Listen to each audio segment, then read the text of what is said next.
All right, so we can go ahead and get started. So last semester I had this opportunity with a professional development grant to go to North Africa and travel with a group of experts.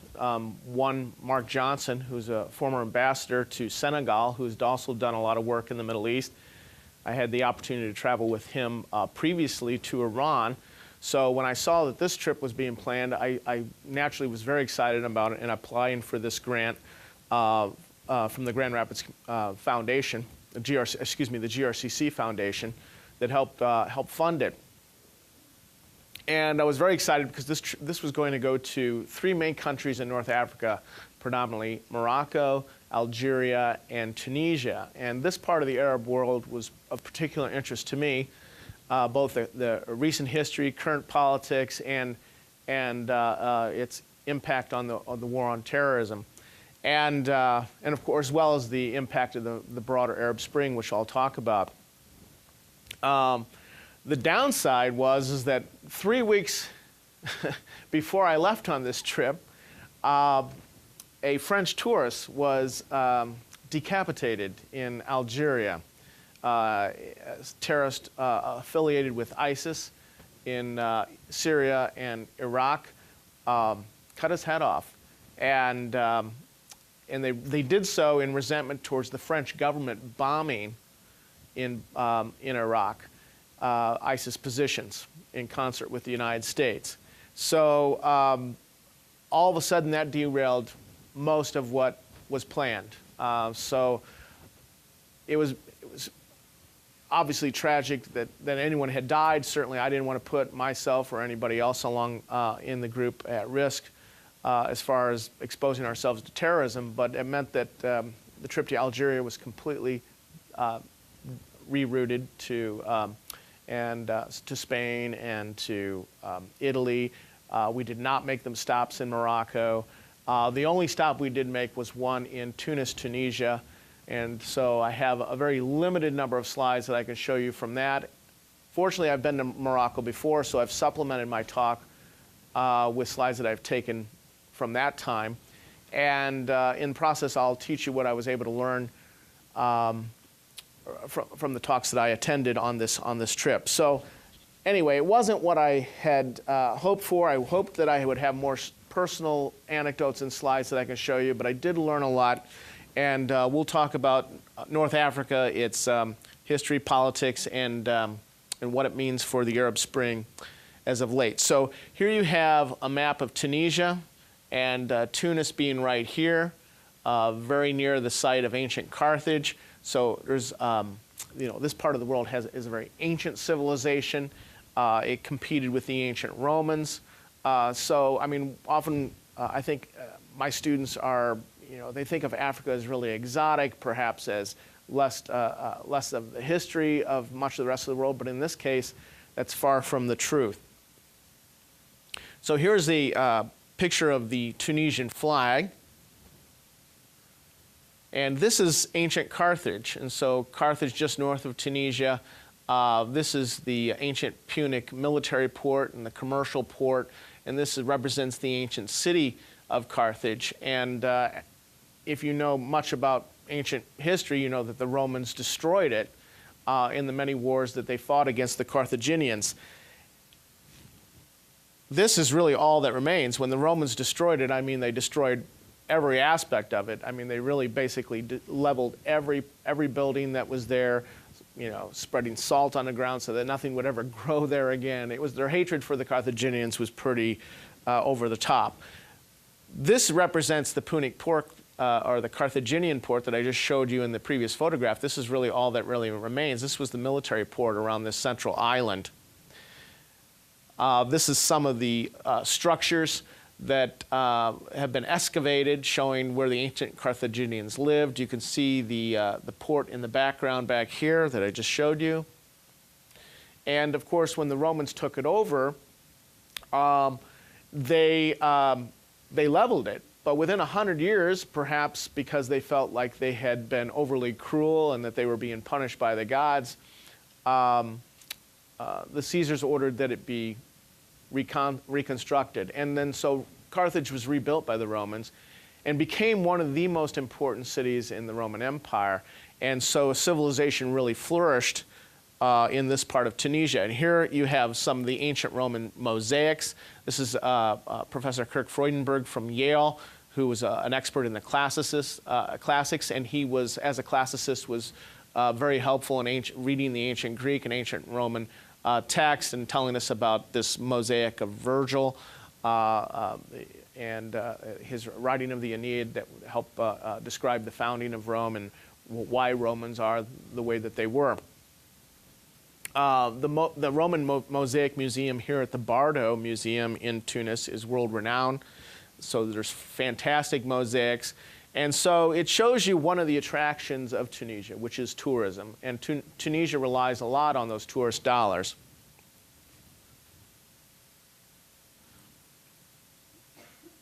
The Bardo Museum, by the way, was just recently attacked in a tourist attack in the last month or so. And there was like 17 Italian tourists who were gunned down in this very museum that I was standing in just maybe 6-7 months ago. It's obviously going to be very devastating for the tourist trade in Tunisia. Morocco also was once a part of the Roman Empire, and you can see these Roman ruins in Morocco as well. And so Morocco also benefits from tourism as long as it's, its ancient sites as well as its present-day beauty. So both of these countries relying on tourism.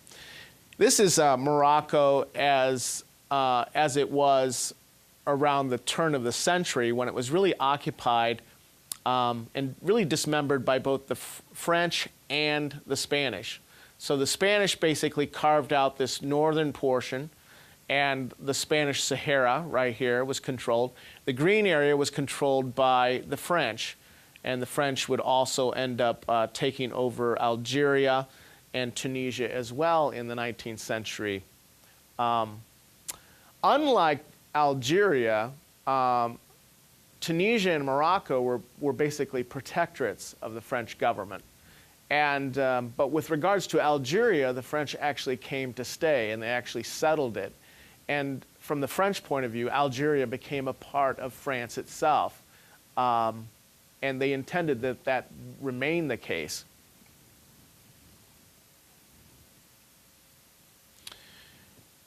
By 1956, after World War II, the days of empire were over, and the French and the British amongst them were facing tremendous pressure amongst their worldwide empire by nationalist movements seeking independence. And that was no less true here in North Africa. By 1956, the French end up giving up Morocco and Tunisia and giving them their independence, with the idea of retaining Algeria as a part of France because of the many French colonists that were there. The French colonists, many of them referred to as the Pieds Noirs, Blackfeet, many of them had been relatively poor people settled there as farmers, and at one time, over 1 million people in this part of Algeria were actually French. Also some Germans and other Europeans that settled there as well. So Algeria would remain, and a horrendous war would be fought between Algerian indigenous people and the state of France for independence. Eventually, it would be granted to Algeria independence in around 1962. The separation of Morocco and Tunisia much more peaceful. Spain, by the way, would renounce its claim as well. It would maintain the Spanish Sahara and a portion of Morocco for a few more years. And of course, Ceuta and Melilla still remain a part of Spain to this day. So a part of Spain still remains in North Africa. Tangier at this time was, in the early 20th century, was an international city after World War I under the League of Nations. And it was really originally in that city that the story familiar in the movie Casablanca was supposedly done. The name of the movie was later, before it was released, was changed to Casablanca. And those who've seen the movie, you may be familiar with the idea of Rick's Cafe. And there is a kind of a reconstruction for tourists in Casablanca, Morocco, for those who want to visit Rick's Cafe. So this part of Morocco becomes independent in 1956. Spanish Sahara remains a part of Spain. Melilla and Ceuta a part of Spain even to this day.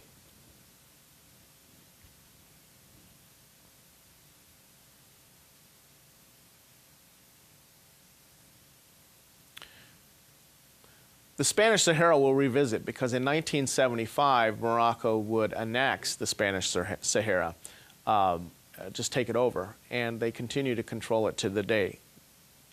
This is the Moroccan flag, and here you see much of the Arab world. So these countries are part of the Arab League, and meaning that the predominant language in these countries being the Arabic language. Right? Arabic is a Semitic language.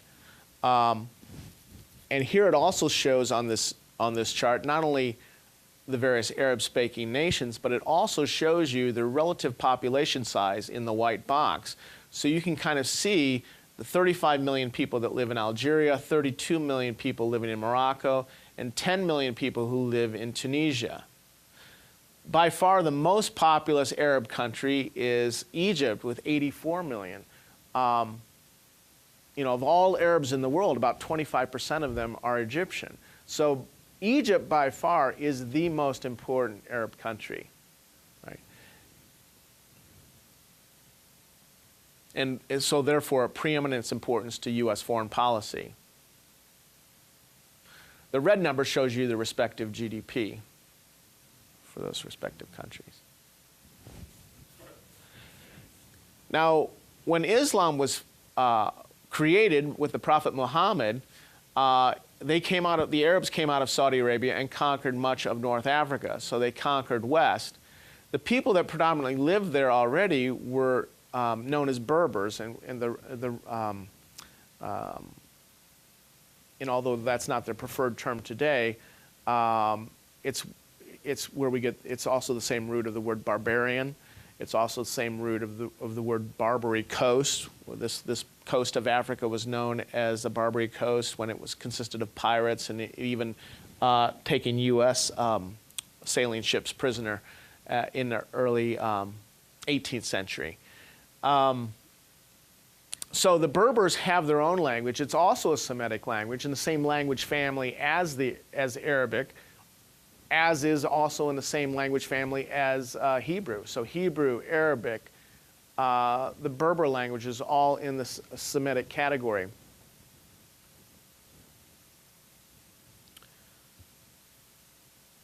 This is a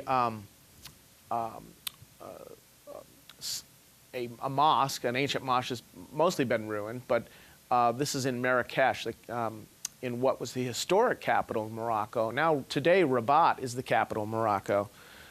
Marrakesh, once the capital of Morocco, is really where Morocco today gets its name. It's actually, Morocco is kind of a corruption of the word, an English corruption of the word Marrakesh.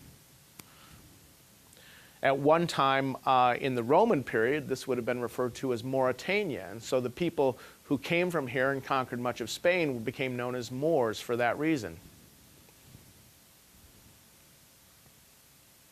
Here's a minaret also this is in Tunis, Tunisia.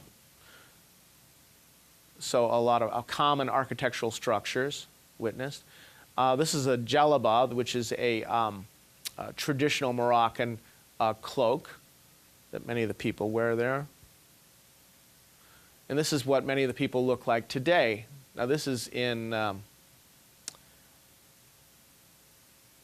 Casablanca. So this is along the coast. It's a very modern city. So you see a lot of Western dress.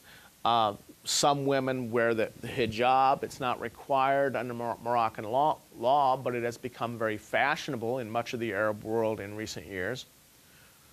There's really only two main countries that really require women to be restrict their dress, and that's in Iran, where they force women to wear the hijab, and in Saudi Arabia, where they have to wear the full-length burqa.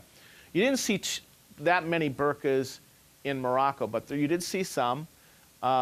Years ago, more Western dress was more fashionable, maybe 40 years ago, but in recent years, it has become very fashionable for women to wear the hijab and covering their hair.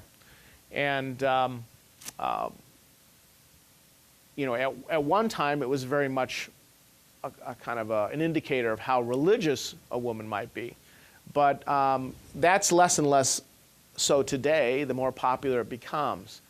For example, even though the hijab is very popular in Turkey, when I was there, I was told that even the prostitutes wear hijabs. So it's not necessarily an indicator of someone's behavior or not necessarily an indicator of someone's religious belief any longer. It's just become very, very fashionable. But it started as those who saw themselves as devout. Here's more of a modern transportation system in Morocco. And so you see modern conveniences in some of the urban areas, especially along the coast. As you go inland in some of the more rural areas, then the facilities become more and more sparse. These are some children on the street in Morocco. And here's a family that hosted us in our group, cooked us dinner. And here's a typical dish that was served.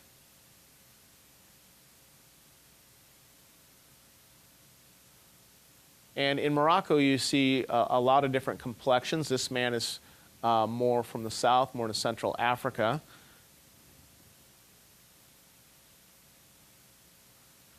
This man is in Tunisia. His name was Sanusi. Mediterranean, Arab background. Murad was our tour guide in Tunisia. Now in Tunisia today, there's not much of a distinction between Berbers and Arabs. But in Algeria and Morocco, there's more and more of an effort by the Berbers to stand up for their traditional religion and culture, or not religion, but traditional language and culture, and have even their children learn their studies in their Berber language.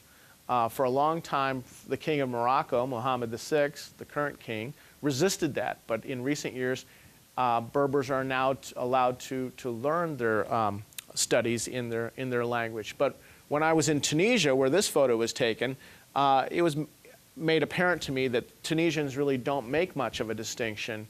Most Tunisians just consider themselves Tunisians, but certainly their history would indicate a blending of both Berber and Arab background.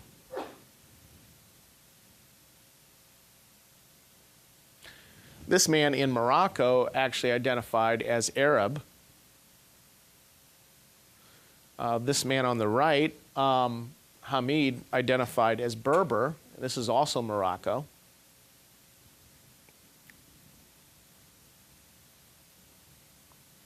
Now, the Berbers themselves don't prefer that term, although it's what most Westerners use and are familiar with. But from their point of view, the Berbers would prefer the term imazin, which is the plural. And for the singular, they would say amazai, amazai. And the language would be tamazit. In Morocco, it's a particular dialect of Berber, but it has come to be used as a generic reference to the Berber language throughout North Africa. So again, the Imazin would prefer that name. In the plural, it would be Amazai, and the language they would speak would be Tamazit. But most Westerners really only are familiar with the term Berber. And here you see some shirts that were being sold in Morocco itself using the term Amazai,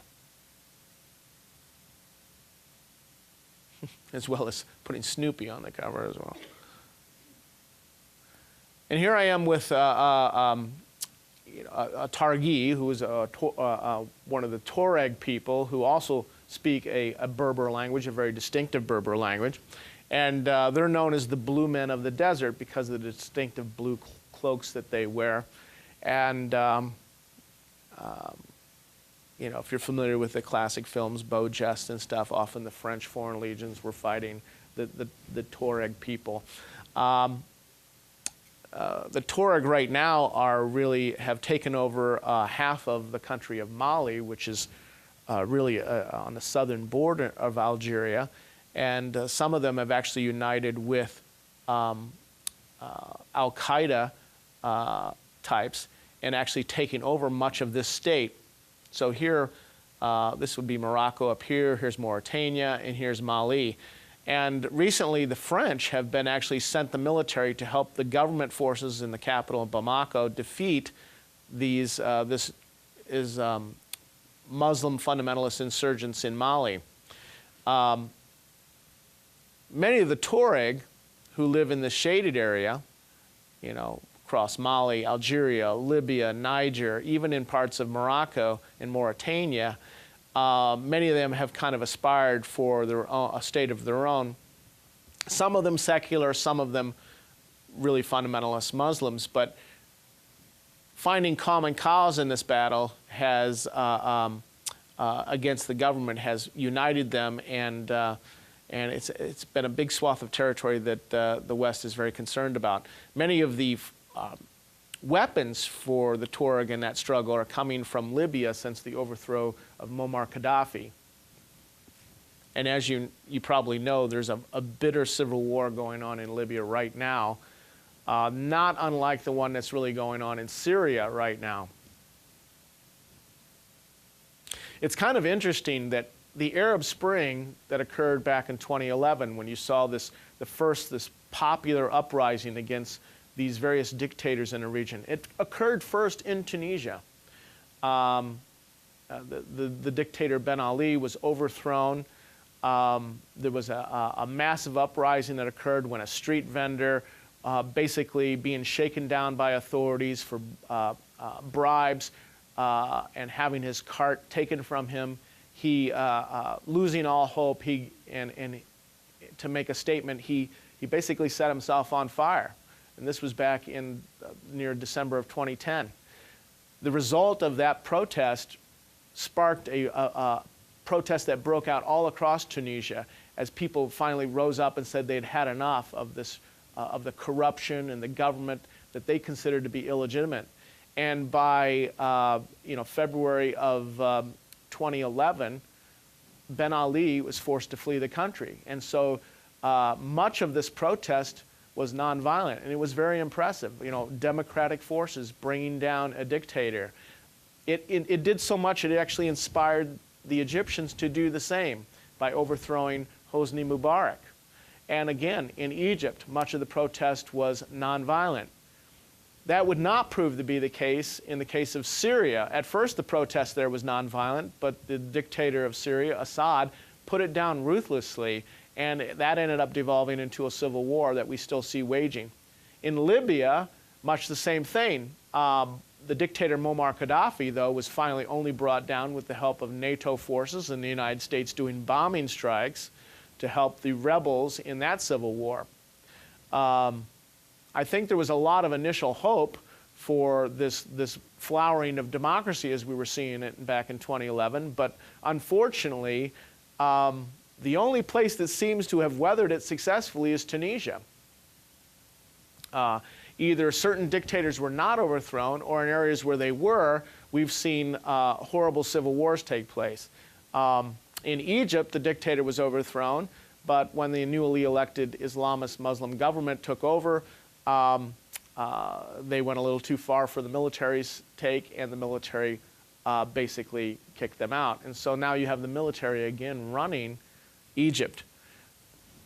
So, I mean, this makes Tunisia an interesting test case. Will it be the one successful country to really transition to democracy? Now, this year there was a lot of hope, or I should say last year. You know, the first elections after the Arab Spring resulted in a very Muslim fundamentalist party coming to power.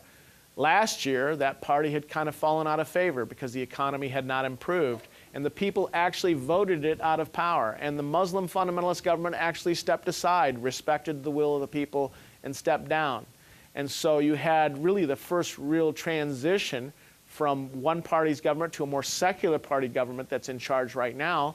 And it was done by democratic means with an election. And so this is all very promising, but obviously the violence that's taken place in the border in Libya, and that threatens to spill over into Tunisia, and the violence, insurgency that's even taking place in Algeria kind of threatens Tunisia's future. So we'll revisit that. Here you see in the more of the desert of the Saharan desert, where the Tuareg, basically eke out a living.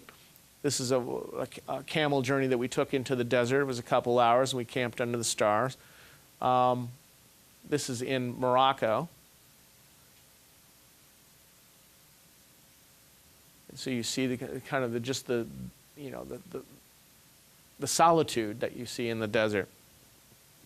Yet, the ancient Romans saw this desert as really kind of an obstacle, but the Arabs and the Berbers lived there, and for them it was more of a highway. It was more of a, with the horses and the camels traveling across the desert was a way for them to spread their growing empire. And so the Arabs were able to use the desert as a means to outflank many of the ancient Roman sites along the coast, and that's how you ended up getting the fabulous Arab empire that we come to study about. And it's really what brought the Arab language to much of this region. The Berbers would eventually, although retain their language in many instances, they would adopt the religion of the Arabs, Islam. Now this gentleman happens to be a Jew, and he's living in Morocco, and Morocco has an interesting history as consisting of having a large Jewish population. Up until like the 1920s, Jews were like a fifth of the population. So it just shows you, contrary to our perceptions today, that much of this Arab world, including North Africa, had a large Jewish population prior to the founding of Israel. And in fact, the Jewish minority in Morocco had a kind of a close working relationships with the Moroccan monarchy. This is a synagogue in Morocco.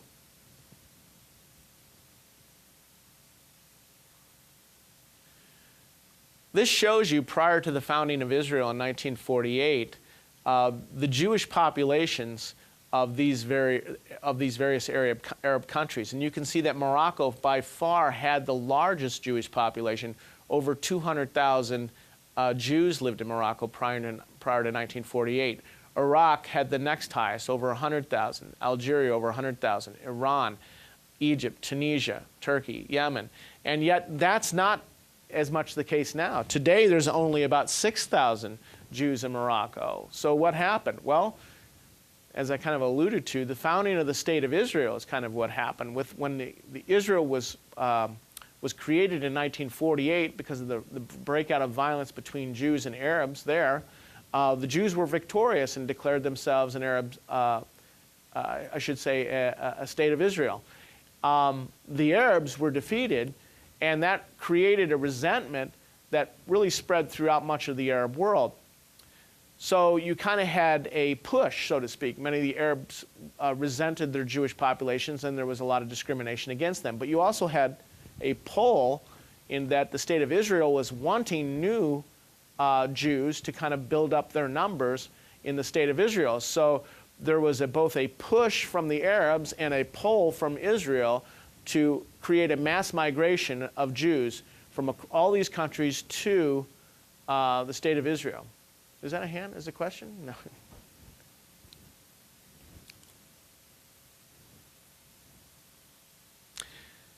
This is also Morocco. It's a Christian church. There was also Christian churches and synagogues in Tunisia.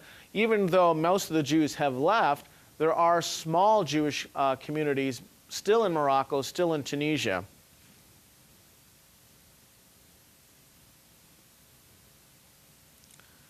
And there's even small Christian populations. This shows you one of the palaces in Tunisia. This is in Tunis. This would have been one of the, the bays in the Ottoman Turkish Empire prior to the French taking it over, dating back to the early 19th century. And actually, this has now been incorporated as part of the Bardo Museum. So the very Bardo Museum that I referred to in that terrorist attack that occurred about a month ago took place right here. And it's in the rest of this palace that you find the fabulous Roman mosaics that I was referring to. Here's a really interesting ancient door in Tunisia. You can see kind of similar architecture throughout many of these countries, including in Morocco. This is the palace in Morocco to Mohammed VI, who's the current ruling king. And this is the entranceway beyond which we were not allowed to go.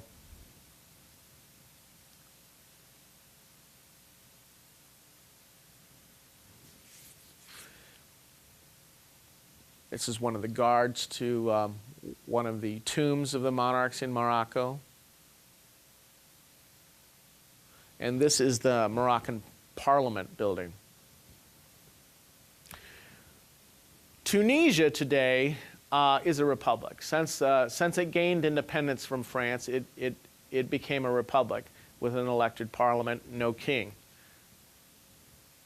It still became a dictatorship, but nevertheless, no king.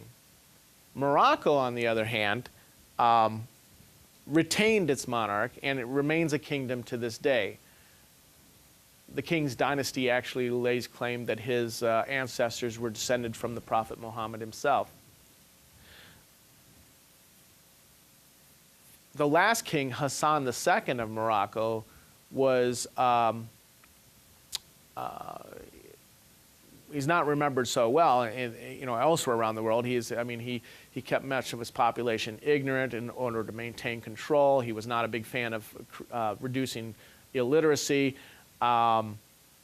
His son, Mohammed VI, has been considered to be a much more enlightened ruler. He's done what he can to actually increase literacy rates amongst both men and women, but particularly women. He's also been willing to pass laws allowing more rights for women. But it didn't stop the Arab Spring from visiting Morocco. There was mass protest and greater agitation for more powers to be devolved to the people. And since 2011 and the start of the Arab Spring, Mohammed VI's reaction has been one of compromise and conciliation. He's basically rewritten the Constitution to allow more power to be devolved to a prime minister and the parliament. And of course, he's retained a lot of the control over the military, the control over the Muslim mosque, and some really question how much real power he's given away. But nevertheless, he's made concessions. And perhaps that's one thing that saved him from being overthrown, unlike Ben Ali in Tunisia, who was overthrown.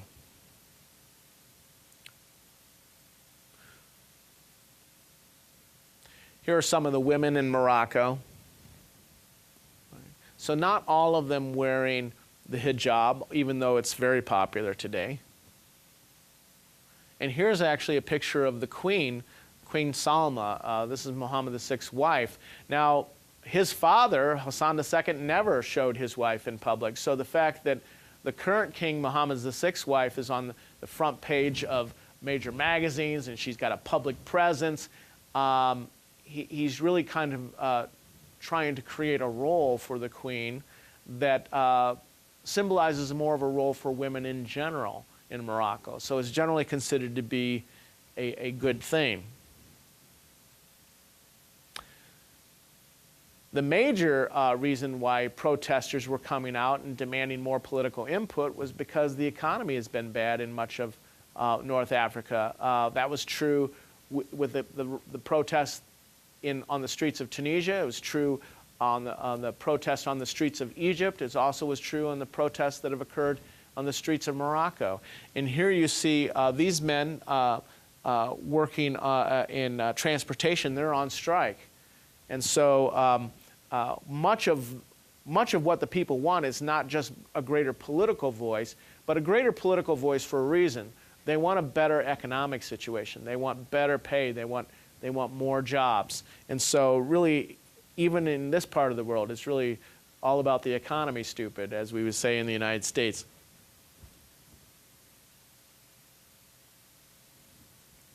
Now, this woman is a Sawiwa from what used to be the Spanish Sahara, which is now occupied by the government of Morocco. Many of the Saharans, or the Sawawi as they're known, they don't want to be a part of Morocco. And they were even agitating for independence prior to the 1970s. As late as the 1960s, they had formed a political organization known as the Polisario that was basically agitating for independence.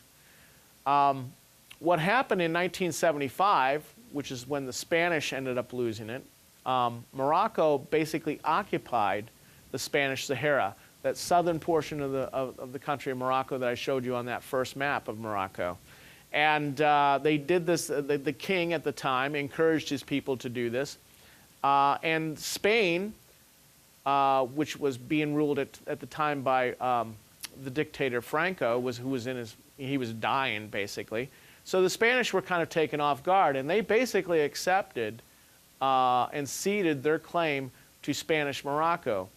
But in their doing so, they were more supportive of the indigenous people, the Sawawi, actually having a state of their own. The Moroccans and the Moroccan government have prevented that from happening. So what happened after 1975 is you basically had a war broke out. Right?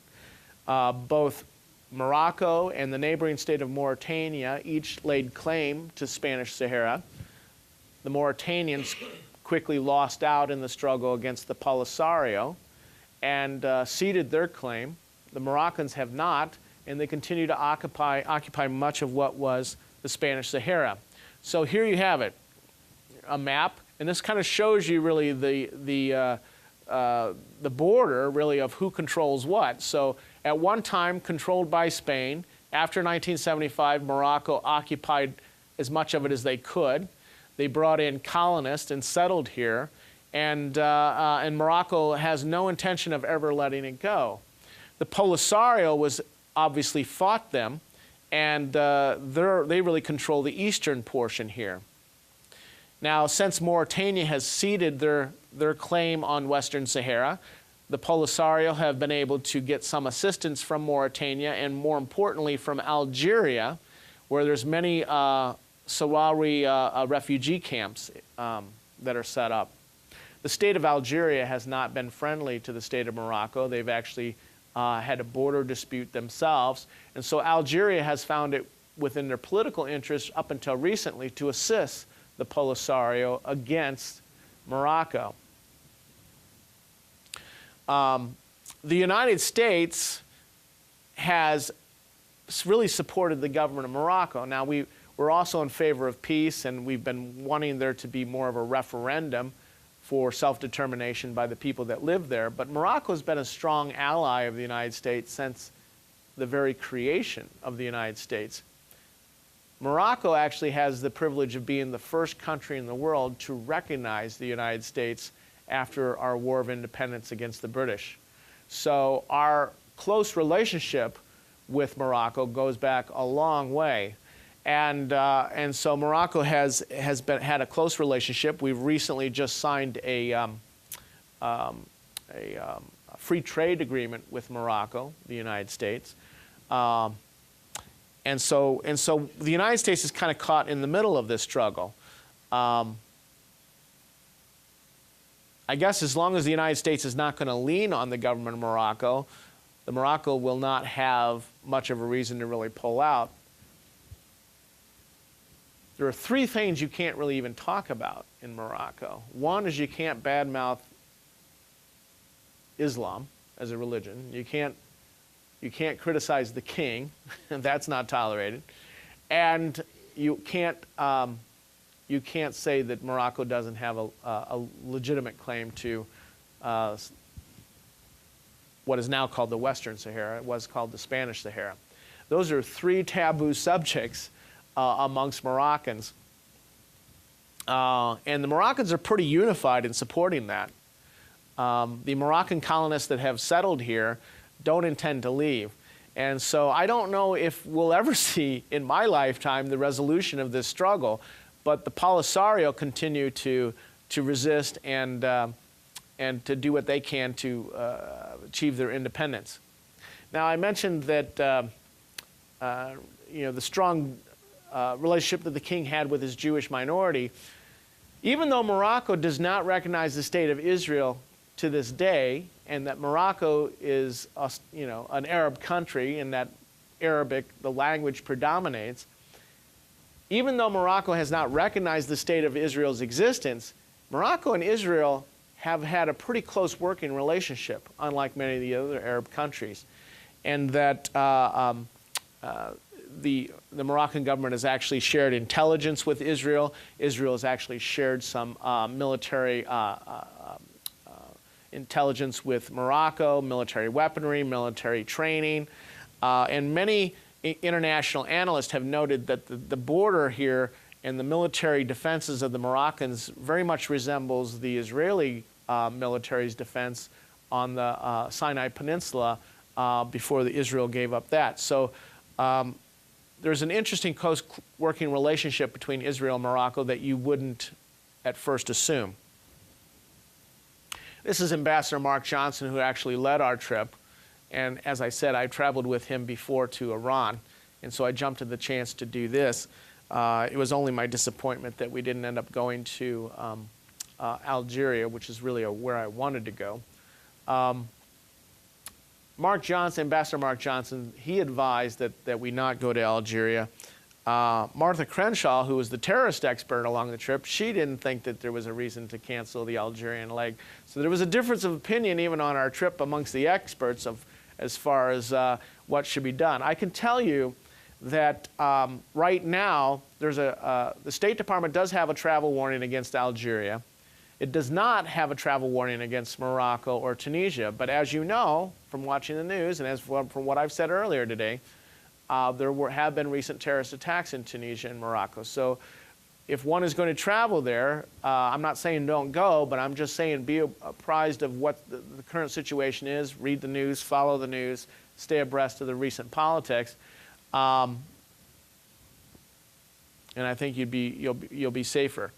Anyway, so this is the Bardo Museum, and as you can see, the fabulous mosaics. But this is very much where the terrorist attack occurred a month ago against primarily Italian tourists.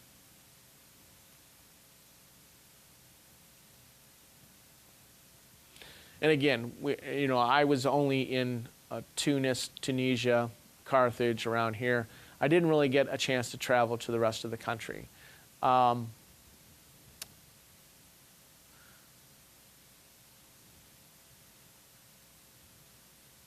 This is Morocco. This was the site of a terrorist attack. This was a famous restaurant that was frequented by tourists, and it was blown up. And this was back in 2011.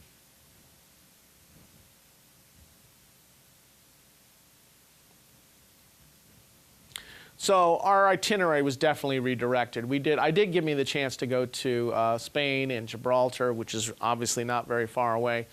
I took some pictures there. I think this is really brings home how close Europe is to North Africa. You think of North Africa, but really this is Africa right here, and this is Spain. And so the Straits of Gibraltar, which is what I'm standing on the Rock of Gibraltar, is pretty narrow. So, I mean, you can't see across Lake Michigan, but you can clearly see across from Spain to Africa. You can see the mountains here, all the way up to here. So, North Africa is really close to Europe. I mean, it has a lot of common history that has kind of gone back and forth between those very narrow straits. This is the Rock of Gibraltar itself. It's actually named after a Berber by the name of Tariq ibn Zaid. And it's from that we get the name Gibraltar, which is currently controlled by the British. And it comes from, it's an English corruption of Jabal al-Tariq, meaning the mountain, Jabal meaning the mountain of Tariq. So Jabal al-Tariq is where we get the word Gibraltar, and this is currently controlled by the British, much to the chagrin of the Spanish, who have been irritated to have this British outpost. Under Franco, Spain did everything they could to get the British to give it up. This is actually Spain. I mean, Gibraltar is very small. There's actually, and Spain begins right here. There's an airport. The airport to Gibraltar is basically over the highway. Right, this is it, looking down from the rock. So cars have to take turns with planes taking off. That's how small Gibraltar is. So if there's a plane taking off, your car can't go down the road until it's done. But this is Spain. So this narrow isthmus. So Spain has trouble though. I mean, on the one hand, they feel that they have every legitimate claim to Gibraltar, even though the British won't give it to them. On the other hand, Morocco hears that and said, hey, what about Ceuta and Melilla? Those little enclaves on the North African coast that are still controlled by the state of Spain. Morocco seems to think that they have a legitimate claim to. And so as much as Spain protests Gibraltar, Morocco protests Spain's enclaves on the North African coast as well.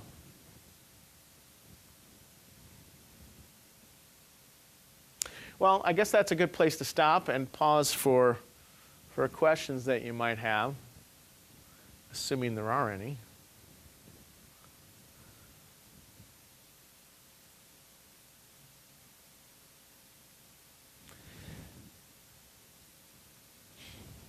I think that in sum, I had a lot of hopes for the Arab Spring when it started back in 2011. It started in Tunisia. I still have hope for Tunisia. I guess I'm not giving up on that possible silver lining. I had far greater hopes for Egypt, though, since the military reversal of the elected government there, despite it being the Muslim Brotherhood. I'm kind of disappointed that we're back to military rule in Egypt when I thought that Egypt was going to become more of a democracy. But then the more I look at what democratic forces have brought to Syria, what they brought to Libya, which is to say civil war, and the massacre of minority populations at the hands of majority populations, I must say I am incredibly disillusioned with what the Arab Spring had promised. And perhaps I was wrong. Perhaps these states are not ready for democratic government. Tunisia, maybe. Tunisia's my one hope, because the other ones have certainly not turned out. And as you know, in Syria, the new group ISIS has created a state of its own, comprising not only part of Syria, but also Iraq.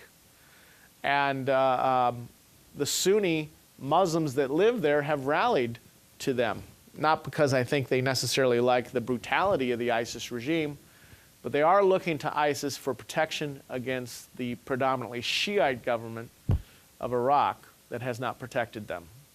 Sunni and Shiites being two prominent denominations of Islam. So I don't know. I don't see the ISIS regime going anywhere soon with regards to Syria and Iraq. And with the one exception of Tunisia, I'm not sure if we're going to see democratic governments in the rest of these regions. Yes, Justin. What is the people in Africa? What is their opinion of ISIS?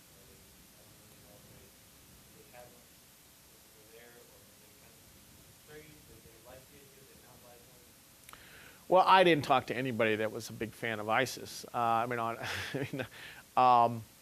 The people who are closest to ISIS are the people who decapitated the French tourists. So I'm certainly glad I didn't get any closer to any of ISIS fans like that. The people I talked to in Tunisia seem to think that these are a few radical extremists that don't represent the majority population. In Tunisia, I was told time and again that Tunisians are surprisingly secular. For example, Tunisians don't. You can only have one one wife in Tunisia. It's not like some of these other Arab countries. In Morocco, you legally can have more than one wife, but the monarchy actually very much discourages it. So you don't find that common practice in either of those two countries. I can't say the same for Algeria. Certainly ISIS in Iraq and in Syria claims that you know, the ancient Muslim right of having 4 wives.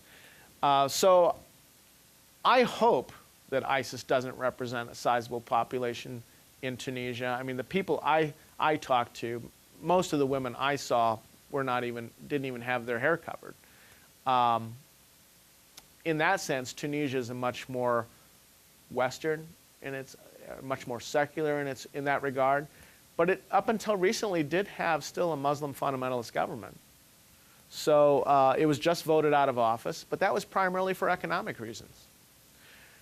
I think you have, it's an urban-rural split. The urban areas are much more cosmopolitan, secular, Western, and then the rural farming areas are much more conservative, backward, and maybe and much more religious.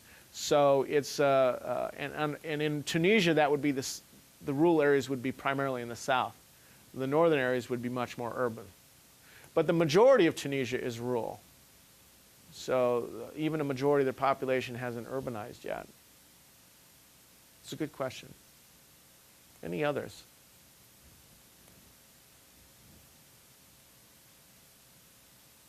Okay, well, I thank you for coming. Yes, Alex. I heard someone tell me that the United States is 6% of the world population. How accurate that is. Well, there's 300 million Americans, and there's 7 billion people on the planet. So I'll leave you to your calculator. With these conflicts in Northern Africa and that area, not getting any better, and with our debt more than doubled in the last 8 years, what would be your advice as to what the United States should do? Well, you know, at first I was very supportive of Barack Obama's efforts to help overthrow Gaddafi in Libya and to help the rebels overthrow that dictator. And unfortunately, it has not panned out to either my liking or Barack Obama's liking. I think Barack Obama's lesson is probably the same lesson I've learned, that maybe we should just stay out of it. You know, maybe as bad as Gaddafi was, and he was a pretty brutal dictator, it avoided the chaos and death that's going on now. On the other hand, were we going to sit by and watch Gaddafi just slaughter the rebels as he intended to do? I don't know. I don't know. I mean, I look at the exterminations going on in Syria, and on the one hand, I'm incredibly tempted. We've got to do something. I mean, this is a Holocaust. This is minorities, Christian, Druze, Kurds are just being massacred. But on the other hand, you know, I don't see us being able to, unless we're going to put ground troops in, and even then it's going to be a long slog. I don't think the American people have an appetite for it. I mean, we tried to basically take out the Sunnis in western Iraq back in 2007, 2008. You know, we had what the Arab Awakening, or what we called it, the troop surge, was supposedly what stopped that. But that, in many ways, that's kind of a misnomer. That's not really what stopped that fighting. It wasn't the fact that the United States kicked in another 30,000 troops that really did it. What really did it was we sat down with the people we were fighting, and we handed over suitcases full of money. And we basically bought them off and said, stop fighting us, we'll pay you, you turn in the Al-Qaeda types, and we'll let you pretty much run your affairs independent of the Shiite government. I mean, that is what really stopped the violence. So we never really did defeat that Sunni minority in western Iraq, you know, as many people believe. They fought us pretty good, and it really was just kind of a sit down at the table and let's see how we can stop this thing that really ended it. Now when we pulled out of Iraq, the Shiite majority government of Iraq just basically started doing what they wanted to these Sunnis again. And I don't know if the Sunnis are going to trust us again to offer a similar deal. I mean, these Sunnis are worried about being massacred themselves, so they've made a pact with the devil, so to speak, ISIS, to protect them. And since the United States wasn't protecting them from the Shiite majority government, they figured ISIS will do it. I don't know what you do about that. I think this ISIS state, at least a Sunni state, is here to stay. I hope it's not ISIS that leads them indefinitely, but we may have to get used to Western Iraq being run by a Sunni independent state. And that's something that I don't think most American politicians are willing to concede at this point, at least before the presidential election next year.